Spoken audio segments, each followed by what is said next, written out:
റോമർക്ക് എഴുതിയ ലേഖനം 12-ാം അധ്യായം.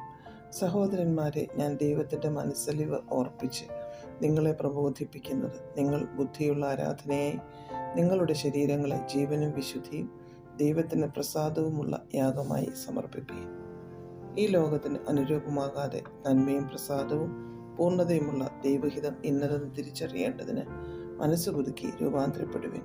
ഭാവിക്കേണ്ടതിന് മീതെ ഭാവിച്ചുയരാതെ ദൈവം അവനവന് വിശ്വാസത്തിൻ്റെ അളവ് പങ്കിട്ടതുപോലെ സുബോധമാകും വണ്ണം ഭാവിക്കണമെന്ന് ഞാൻ എനിക്ക് ലഭിച്ച കൃപയാൽ നിങ്ങളിൽ ഓരോരുത്തരോടും പറയുന്നു. ഒരു ശരീരത്തിൽ നമുക്ക് പല അവയവങ്ങളുണ്ടല്ലോ, എല്ലാ അവയവങ്ങൾക്കും പ്രവൃത്തി ഒന്നല്ല താനും. അതുപോലെ പലരായ നാം ക്രിസ്തുവിൽ ഒരു ശരീരവും എല്ലാവരും തമ്മിൽ അവയവങ്ങളുമാകുന്നു.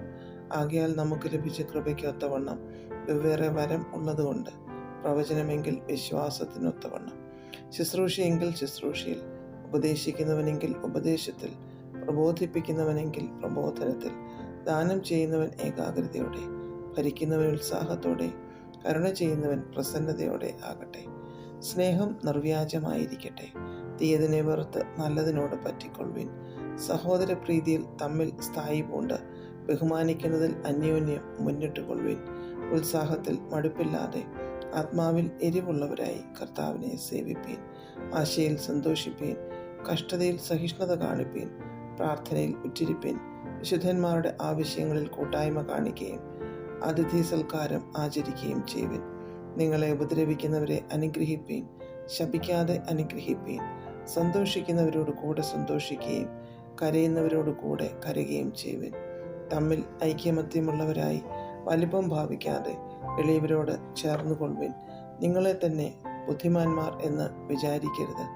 ആർക്കും തിന്മയ്ക്ക് പകരം തിന്മ ചെയ്യാതെ സകല മനുഷ്യരുടെയും മുൻപിൽ യോഗ്യമായത് മുൻകരുതി കഴിയുമെങ്കിൽ നിങ്ങളാൽ ആവോളം സകല മനുഷ്യരോടും സമാധാനമായിരിപ്പീൻ. പ്രിയമുള്ളവരെ, നിങ്ങൾ തന്നെ പ്രതികാരം ചെയ്യാതെ ദൈവകോപത്തിന് ഇടം കൊടുപ്പിൻ. പ്രതികാരം എനിക്കുള്ളത്, ഞാൻ പകരം ചെയ്യും എന്ന് കർത്താവ് അരുളി ചെയ്യുന്നു. എന്നാൽ നിന്റെ ശത്രുവിന് വിശക്കുന്നുവെങ്കിൽ അവന് തിന്മാൻ കൊടുക്ക, ദാഹിക്കുന്നുവെങ്കിൽ കുടിപ്പാൻ കൊടുക്ക. അങ്ങനെ ചെയ്താൽ നീ അവൻ്റെ തലമേൽ തീക്കനൽ കുന്നിക്കും എന്ന് എഴുതിയിരിക്കുന്നുവല്ലോ. തിന്മയോട് തോൽക്കാതെ നന്മയാൽ തിന്മയെ ജയിക്കുക.